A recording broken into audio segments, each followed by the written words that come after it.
জয় মা তারা, জয় গুরু বামদেব। গল্পকথের তারাপীঠে আপনাদের সুস্বাগতম। চলুন প্রতিদিনের মতো গল্প করতে করতে দর্শন করায় আনন্দময়ী তারা মাকে। ধর্ম শব্দের সঠিক মানে বুঝতে গেলে এর মূল ধারণাটি হল ধারণ করা বা সঠিক পথে চালনা করা। এছাড়াও পারলৌকিক সুখের জন্য ঈশ্বর উপাসনা আচার বিচারকে নির্দেশ করে, যেমন হিন্দু ধর্ম, ইসলাম ধর্ম, বৌদ্ধ ধর্ম প্রভৃতি।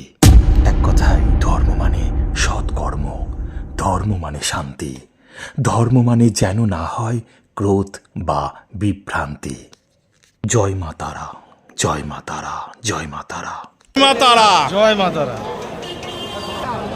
আচ্ছা, পুজো দিয়ে তোমাদের কেমন লাগলো? খুব ভালো লেগেছে।